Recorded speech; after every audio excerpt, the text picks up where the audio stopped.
A massive leak of over 4 million confidential documents from the Mexican government has revealed Mexico's military sold hand grenades and tactical equipment to drug cartels. The day was October 10th, 2022, and the Guacamaya hackers dealt a heavy blow to the Mexican drug cartels in one of the largest hacks against any criminal organization.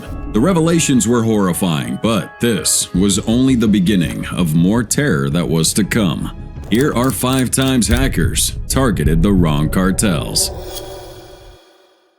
October 2011, the most dreaded hacktivist organization known as Anonymous vowed to bring the bloodthirsty Los Zetas cartel to its knees. Anonymous wasn't bluffing. Their threat would lead to the most terrifying standoffs any group ever had with a Mexican drug cartel. In July 2011, the Zetas group announced their arrival in Veracruz, marking the beginning of a terrifying chapter for the state. This group was also known as the Zetas Killers, and the two would have many bloody conflicts. Soon, the once peaceful region was plunged into chaos, as these two notorious gangs went to war trying to assert their dominance.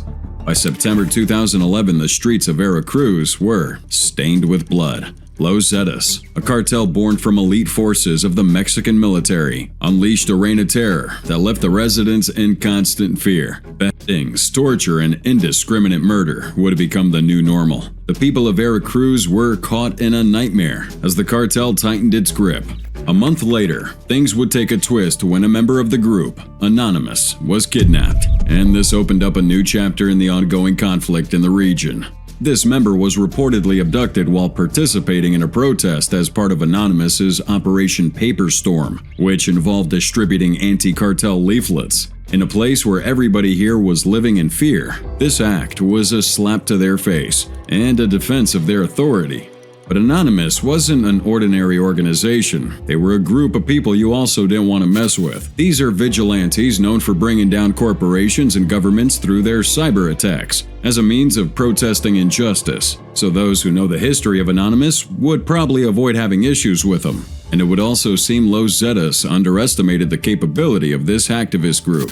On October 29, 2011, Anonymous released a video on YouTube making it clear they were ready to go to war with the Los Zetas organization. We cannot defend ourselves with a weapon, but if we can do this with their cars, houses, bars, brothels and everything else in their possession, it will not be difficult. We all know who they are and where they are.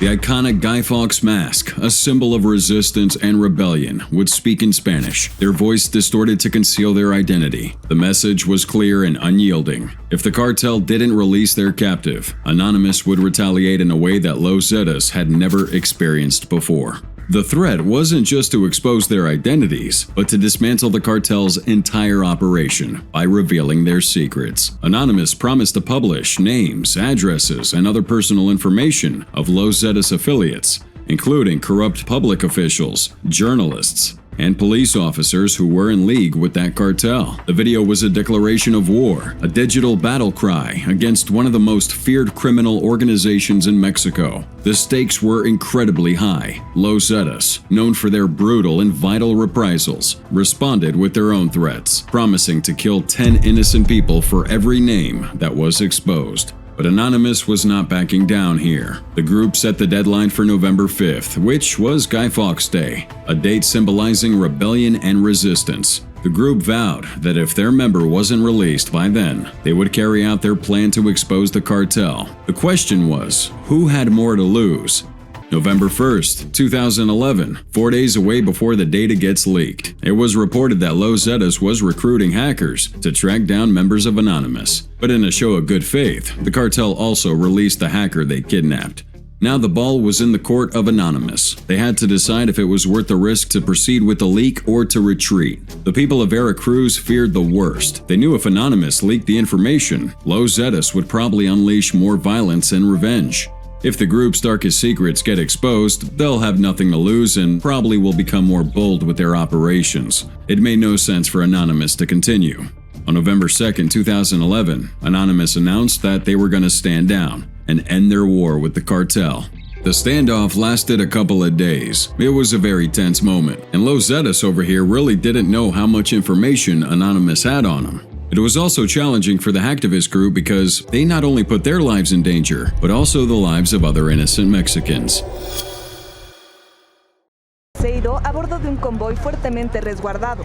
La PGR advirtió que López se hallaba en la Ciudad de México negociando una alianza con el cártel Jalisco Nueva Generación.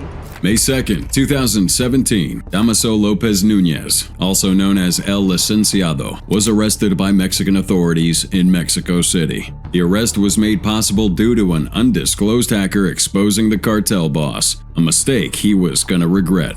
July 2016, Núñez was secretly recorded through his Android phone while having breakfast and discussing plans with the Sinaloa cartel. This was the first time in 15 years that an authenticated image or footage of Lopez was captured. Before this, no one outside the inner circle knew what he looked like. It was making it kind of impossible to arrest him. The authorities needed hard evidence to prove his identity. But Lopez was simply a ghost. The agencies didn't even know where to look. But a breakthrough was on the horizon that was too good to be true. 2014, the year when El Chapo escaped for the second time from a Mexican high-security prison, was the same year El Licenciado had hired a hacker. This hacker preferred to go by the name The Hacker. In a bid to hide his identity and protect his family in Mexico, was approached by the Lopez Núñez family for a special operation. Little did they know he was going to be their worst nightmare. They were desperate and needed someone with his unique skills to infiltrate the seemingly impenetrable networks of the Altiplano Federal Penitentiary. Now, this high-security prison was notorious for housing dangerous criminals, including Joaquin El Chapo Guzman. The hacker was initially hesitant. He'd always operated in the digital underworld, far removed from the violent realities of cartel life, but the offer was too enticing to refuse. The family promised him not just money, but protection and a place within their inner circle. The hacker discovered the vulnerability of the prison's communication systems. This flaw allowed him to intercept and manipulate the data flow, giving him access to prison cameras and security protocols. With this information, he was able to map out the prison's layout and identify the weak points in its security. Now, his success didn't go unnoticed, and they would bring him into the family, where those skills could really benefit the cartel. Here's where it gets interesting. Damaso López Núñez wasn't just any member of the Sinaloa cartel. He was a former top official in the Mexican prison system. He would get into organized crime in the beginning of 1999 when he became the deputy director of the Puente Grande prison in Jalisco. This prison also housed El Chapo, who had been captured in Guatemala in 1993. El Licenciado's position at Puente Grande gave him unprecedented access and control. He used his authority to transform the prison into a haven for El Chapo, allowing the drug lord to enjoy luxuries like cell phones, alcohol, cocaine, gourmet food, and even conjugal visits. The corrupt environment set the stage for one of the most audacious prison breaks in history. 2001, El Licenciado orchestrated El Chapo's escape from Puente Grande. This daring exploit involved meticulous planning and the manipulation of prison staff, showcasing El Licenciado's daring nature and resourcefulness. The successful escape not only solidified his reputation, but would earn him a place in the upper levels of the Sinaloa cartel. Now he has done it again, setting El Chapo free, but this time with his hacker. What he never imagined was that the hacker would betray him. January 2016, the world watched as El Chapo was yet again recaptured by Mexican authorities. That marked a significant shift in the power dynamics of the Sinaloa cartel. Now with El Chapo behind bars, he entrusted the leadership to his loyal lieutenant, Damaso López Núñez. El Licenciado, however, had ambitions that extended beyond mere stewardship. He saw an opportunity to consolidate power and was unwilling to share it with El Chapo's sons. Collectively known as Los Chapitos, these young heirs, Ivan, Alfredo, and Ovidio Guzman, were seen by many as the rightful successors, but El Licenciado had other plans. So to undermine Los Chapitos, he contracted the hacker, the same one who helped him orchestrate El Chapo's escape from Altiplano. The hacker was tasked with launching a smear campaign against the Chapitos, using cyber skills to spread disinformation and sow discord within the cartel. Now, the hacker here would play a dangerous double game. While publicly supporting El Licenciado, he fed critical information to the authorities, helping him track Lopez Núñez's movements and operations. On May 2, 2017, his efforts culminated into a dramatic capture of Lopez Núñez in Mexico City. But since the arrest of El Licenciado, the hacker has been on the run, with the cartel trying to track him down and eliminate him. The Mexican government had promised to protect him, but, after they got what they wanted, they abandoned him. The cash reward, also promised, hasn't been paid to the hacker. A massive leak of over 4 million confidential documents from the Mexican government has revealed Mexico's military sold hand grenades and tactical equipment to drug cartels. Now in October 2022, we have the Guacamaya hackers exposing the alliance between the Mexican government and drug cartels, leaking 4 million confidential documents. That pissed off the cartel, and a trail of blood and fear would soon follow. September 26, 2014, the disappearance of 43 students from the Ayotzinapa Rural Teachers College sent shockwaves through Mexico and the rest of the world. This harrowing event, marked by the students' abduction and the subsequent evasion of the truth by authorities, was the reason why these Guacamaya hackers had become determined to expose the truth about the government's involvement. Now, the government was hiding the truth about what had happened to those missing students, but these hackers and some Mexican journalists were determined to get to the bottom of the matter. A leading voice fans of crime Dynasty know about was Javier Valdez Cárdenas. Valdez was a distinguished journalist renowned for his investigative reporting on drug trafficking and organized crime during the Mexican drug war. He was the co-founder of the weekly publication Rio Doce, based in Sinaloa. He committed to telling the truth, and it earned him several international accolades, but it also made him a target. Tragically, his relentless pursuit of the truth would actually lead to his worst nightmare coming true. Y no por las autoridades. En su columna Altares y Sótanos, el director del semanario Río 12, Ismael Bojorquez, explicó que las agresiones a su compañero pudieron derivarse de una entrevista que le realizó. May 15, 2017. Moments after he stepped out of his office, Valdez was brutally ambushed by gunmen in the streets of Culiacán. The assailants forced him out of his car at gunpoint, and in a cold, calculated act, would fire 13 shots at him. The hitmen would flee in Valdez's car, which they later abandoned, taking with them his computer and phone. The deliberate nature of this attack, the silencing of a prominent voice against the cartel's tyranny, was a stark message to those who dared to challenge the status quo. Valdez's murder wasn't just an attack on an individual, but a direct challenge to his freedom of expression and the press. His work at Rio Doce, the publication he co-founded, had long been pivotal in exposing the dark ties between the cartels and the government. The bullets that silenced Valdez were also meant to intimidate anybody who dared to try continuing his legacy. However, the cartel's attempt to instill fear had the opposite effect on the Guacamaya hackers. Galvanized by Valdez's assassination, they intensified their efforts to dismantle the veil of secrecy. Whenever they got new information on the cartel, they would dish it off to the journalists, who would then try to publish the truth about these criminal activities. On October 10, 2022, Guacamaya announced its biggest hack. The leak proved what Valdez had always suspected and revealed what corruption was keeping the drug cartels alive. The gravity of this was profound. The documents included a transaction where a military member offered 70 hand grenades to a cartel operator at 26,000 pesos each, with 8 confirmed sold in Atlacomulco, Mexico State. The implications were serious. The military, an institution revered and trusted by the public, had been compromised. High-ranking officials, referred to by code names such as Antiguo, and colonels like Nuevo Comandante, were exposed for their involvement in these illicit deals. The leaked emails revealed not only the sale of ammunition for assault rifles, but also a plan revealing the assassination of the Attorney General. This scandal would unveil a web of corruption, extending beyond individual acts of greed to a systemic problem with Mexico's military. This leaked data compromises 6 terabytes of confidential information, showing how the military is offering protection and firepower to those who wreak havoc on society. And what did President Andrés Manuel López Obrador do about that? Nothing. He switched everybody to his medical condition rather than addressing the core issue of corruption. This raised public concern about the integrity of the government and its ability to tackle the cartel problem. As for the hacker, leaks like this come at a heavy price, because the cartel will do anything to stop you. The cartel's retaliation would lead to the killing of journalists and would once again shock the whole nation and the international community. In just 2022, 13 journalists were killed. In total, the Committee to Protect Journalists has recorded 129 assassinations since 1994 over matters related to their work.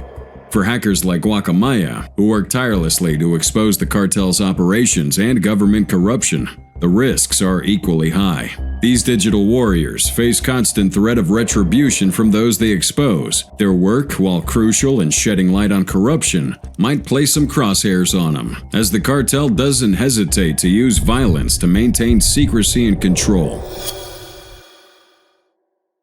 May 2020, Roberto Escobar, the accountant and chief executioner of the Medellin cartel, sued Apple for $2.6 billion. A hacker had used his FaceTime to hack his personal information, and now he's going to go into this vicious war with the hacker and Apple. April 2018, Roberto, the elder brother of the infamous Pablo Escobar, reached out to an iPhone dealership with a sense of urgency and paranoia. Fresh out of prison after a 12-year sentence for his deep involvement with the Medellin cartel, his life would be shrouded in shadow and danger. He was acutely aware that his every move could be monitored, and the stakes were higher than ever. Roberto's voice was stern as he expressed his dire need for a phone that could guarantee his privacy and make him untraceable. The weight of his past and the ghost of his brother's empire loomed large over him. The dealer, sensing the gravity of the situation, assured Roberto that an iPhone X, the latest in Apple's lineup at the time, was his best bet. It was sleek, cutting edge, and promised the highest level of security. In the world of Roberto, trust was a luxury he could scarcely afford, and every decision could be his last. True to his suspicion, his decision to buy that phone would be a mistake he would regret. April 2019, exactly a year after getting his iPhone, a chilling letter arrived at his doorstep. The sender, a mysterious figure named Diego, claimed to have hacked his iPhone and discovered his home address through a FaceTime vulnerability. The letter wasn't just a threat, it was a declaration of war. Roberto, confident in the assurances of Apple's staff, used his iPhone X for various communications, including FaceTime calls with his associates. That exposed him to the attack, and his location was now known. Roberto's mind raced. Who could be behind this attack? Over the decades, he had amassed a long list of enemies, each with a vendetta against him. Among those was a suspect named Miguel El Tigre Rodriguez. Once a trusted lieutenant, Miguel had turned against Roberto after a bitter power struggle. Known for his ruthlessness and cunning, Miguel had the resources and motivation to hire a hacker like Diego. There was also Isabella Larena Martinez, a rival cartel leader who had always been envious of Roberto's influence and territory. Her connections to the tech world also made her a plausible mastermind behind the hack. As Roberto goes over the usual suspects, the realization dawned on him that his life was in imminent danger. Cartels are unforgiving, and any sign of weakness could be exploited by his enemies. If he was going to get out of this, he needed to act swiftly and decisively. Roberto's first move was to tighten his inner circle, ensuring that only the most loyal and trusted individuals had access to him. He also grabbed a cybersecurity expert to fortify his digital defenses and trace the origins of the hack. Meanwhile, he would send out his enforcers to gather intelligence on Diego and possible suspects. Roberto Escobar, who's often referred to as El Osito, is not a man who you really want to play around with. He was a crucial role in the Medellin cartel. Primarily as its chief accountant, this guy would manage vast sums of money generated from their drug trafficking operations. It was a vital role. Being the cartel's bookkeeper meant meticulous accounting and money management. The Escobar brothers orchestrated a reign of terror that left a trail of blood and fear. You want an example? What about the Avianca Flight 203 in 1989 that killed 107 passengers on board? That was straight terrorism, intended to eliminate a political rival, but it would also demonstrate their willingness to sacrifice innocent lives to achieve their goals. So Pablo Escobar, with Roberto's support, also declared war on the Colombian government and law enforcement. They offered bounties on police officers, resulting in over 600 officers dying. This campaign of violence was designed to destabilize the government and maintain their grip on power. Roberto's involvement in these heinous acts, coupled with his strategic mind, would make him a formidable and dangerous figure. So he immediately put out a hit on the unknown hacker Diego. When Diego found out about the hit, he constantly started watching his back, even though no one knew his identity. Having messed with a man no one should cross, he continues to live in fear. Mexico's most notorious drug lord, accused of setting up an industrial-scale trafficking and smuggling operation. February 2019, the Manhattan federal court found El Chapo Guzman guilty of all charges, thanks to evidence provided by an FBI hacker. Now, what the hacker didn't know is that he made a very big mistake, as he cost another man his life.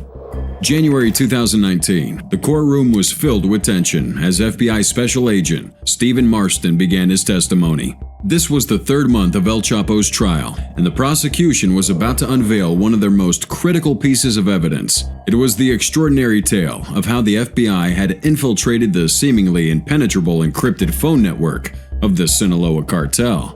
Back in the late 2000s, El Chapo had enlisted Christian Rodriguez, a talented systems engineer, to build a security communications network for the Sinaloa cartel. This was designed to be unbreakable, ensuring that their illicit conversations remained out of the reach of law enforcement. So for years, the system really had functioned flawlessly, allowing the cartel to conduct their business with impunity. But unknown to Guzman, the very architect of his communication fortress was also working for the FBI. February 3, 2010, in New York City, the FBI lured Rodriguez to a hotel under the guise of a Russian mafia group, seeking his expertise. The FBI knew that without insider access, breaking the cartel's encrypted network would be impossible. Rodriguez, enticed by the promise of substantial payment and perhaps sensing the mounting pressure of his double life, agreed to cooperate with the FBI in early 2011. In a masterstroke of deception, he relocated the cartel servers from Canada to the Netherlands under the pretense of a routine upgrade. That move allowed the FBI, with the help of Dutch authorities, to eavesdrop on the cartel's communications without raising any suspicion. The recordings that followed were a goldmine. On April 9, 2011, in a particularly chilling call, El Chapo was heard admonishing Orso Ivan Gastelum Cruz, a ruthless hitman, for being too aggressive with the police. The casualness with which Guzman discussed such grave matters painted a vivid picture of his cold-blooded command over the operation. Through these wiretaps, the FBI collected over 800 calls, many of which featured El Chapo's voice, revealing the intricate workings of the cartel and the extent of Guzman's involvement. Rodriguez's network, utilizing voice-over internet protocol, allowed cartel members to make calls that could evade conventional tracking methods. The system was really sophisticated, with 2 servers dedicated to phone calls and a third for text messages, although Chapo himself never used the latter. Despite its complexity, though, the network had its flaws. Technical glitches and connectivity issues frequently interrupted those calls. But these were only minor issues, with nothing compared to the storm brewing within. As the FBI got deeper, verifying El Chapo's voice through his infamous Rolling Stone interview and calls from his Manhattan jail cell, the noose would begin to tighten around the drug lord. By the end of 2011, Chapo had abandoned the encrypted network, possibly due to its unreliability or a growing sense of paranoia. Yet, the damage was already done. The recordings captured during the network's prime showed an unfiltered look into the cartel's operations and were instrumental in piecing together the evidence against Guzman. Rodriguez continued his cooperation with the FBI until 2013, always under the shadow of fear for his life. You know the cartel couldn't take that betrayal, especially of that magnitude. This looming threat was so real that the prosecutors moved to prevent courtroom sketch artists from drawing Rodriguez's face, fearing they could use it to track him down. As Marston's testimony concluded, the courtroom was left in a stunned silence. The meticulous infiltration of the cartel's communication network wasn't just a technical feat, but a story of betrayal and the relentless pursuit of justice. He has to remain hidden from the cartel and may never be able to return to his home country of Mexico.